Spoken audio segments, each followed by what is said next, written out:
My snazzy KW V4 suspension is absolutely useless if all the wheels are pointing in the wrong directions at the wrong angles, so today I'm addressing that with an alignment from Precision Automotive. We're going to discuss all the different options, so rake, ride height, camber, tow, caster, and I'm choosing a sort of base setup of track, and generally you have road, fast road and track options for alignment. Obviously track being the most aggressive and road being the most normal. It won't be necessarily the most pleasant car to cruise down a motorway. It might feel a bit pointy on the steering, but it's made for the track and that's what it's going to do fantastically once this alignment is done. At the end I'll give you feedback on how it's feeling, and I'm doing a track day very soon where I'll do a shakedown on the car, test everything, but yeah, I've got high hopes. I'm pretty excited. Off we go.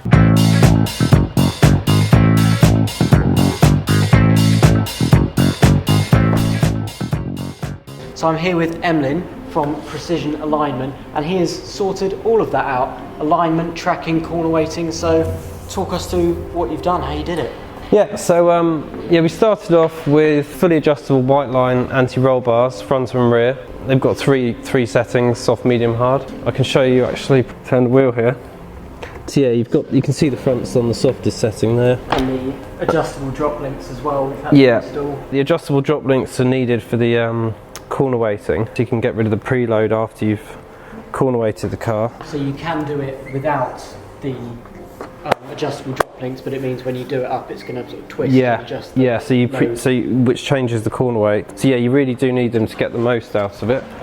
We've got the adjustable top mounts which come with the KWs up here, which we've actually set for caster gain rather than camber, because we had so much camber adjustment on the damper itself. So the caster, that will address coming out the corner, the exit, so that will stop it pushing wider, and just give it to the front generally. Yeah, you can run less static camber, because as you apply lock, the caster gives you more camber during the turn, and you get more stability, you're right, yeah, in the front. It's PS4 S's, so we haven't gone too crazy on the camber specs, but yeah, we've got a good balance. And then we've adjusted the toe as well to make sure we've got enough movement at the rear, so it's not sticking, it's not pushing the front on. There's obviously two ways of addressing not enough front. There's take grip out the rear and give more to the front, so we've sort of done both in terms of toe, caster, and putting some toe in at the rear.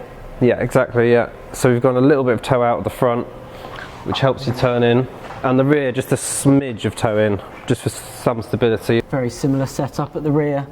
Roll bar middle setting at the rear rather than the softer one, and there's the drop link a bit shorter at the rear. So yeah, one of the benefits of the adjustable bar there is just for making quick adjustments at the track for balance. If you've got understeer on entry or mid corners especially, you could put that setting to the stiffest setting here, which would address that by taking some grip out the rear and shifting it forwards.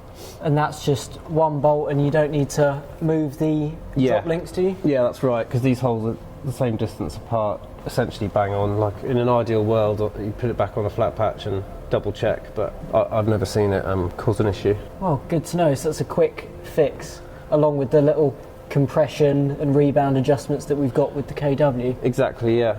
Yeah.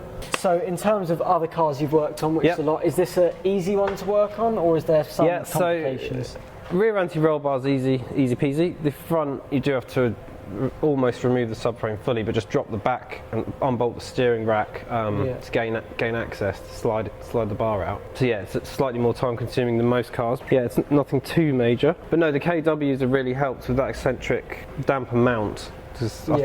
I suspect you could get 5 degrees if you really tried, along with the top mount. So at the bottom it's got 2 bolts, one at the bottom, one at the top. One is a fixed hole, mainly for mounting, and the one on top is slotted, so that gives you loads of camber adjustment. And then you've got the more fine adjustment for caster and camber with the top mount. So this is how we measure the caster. We normally do it on this bit, but this is how we measure the caster. So you basically turn the steering to 15 and measure the camber, and then go the other way to 15, and the gauge tells you the caster of each wheel. So have we increased it? So yeah, we've got a good gain actually. It was we've gone from 5.6 to 7.6, so 2 degrees is fairly good, which means we don't need to run an extreme amount of camber as well, which is good on these tyres. Yeah, so we've opted to stick with the PS4S because it's, in terms of building the sort of ultimate track day car, you don't want to be carrying lots of wheels and tyres. If it's wet, you want to just be able to keep going and go around. So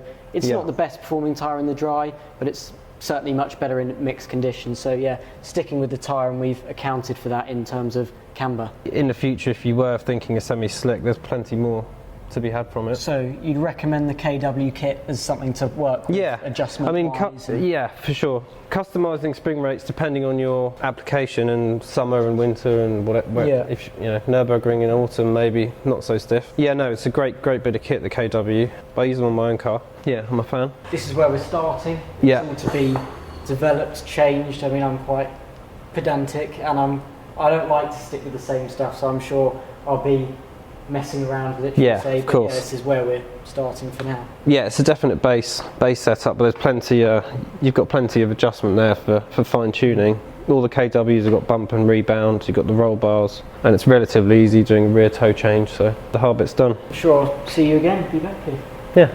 If you need any help with your alignment, Emlyn knows what he's doing. So check out Precision Alignment online. I'll leave a link in the description. So how does it now feel? Well, I've done a lot of miles on the road in this, and also I have done a track day, so you'll have to wait to see that. So subscribe to make sure you're notified when that video comes out. But yeah, it feels a lot different. In fact, almost more so than the suspension as a whole. So its traits now are much pointier on the front for initial, and it also holds load much better on the front end through those long, heavy loaded corners. Another very interesting change, which I'll talk more in detail about on my track day video, the rear is looser in the fact that it's more ready to break away, but it actually feels more stable at the back.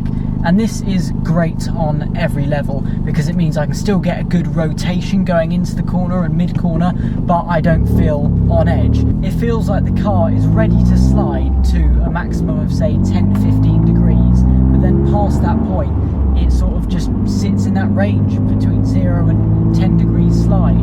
That's great for getting the car rotated, but also having the confidence to really push, because at the end of the day, no matter how well the car is set up, if you're not confident driving it, then you're never going to be quick.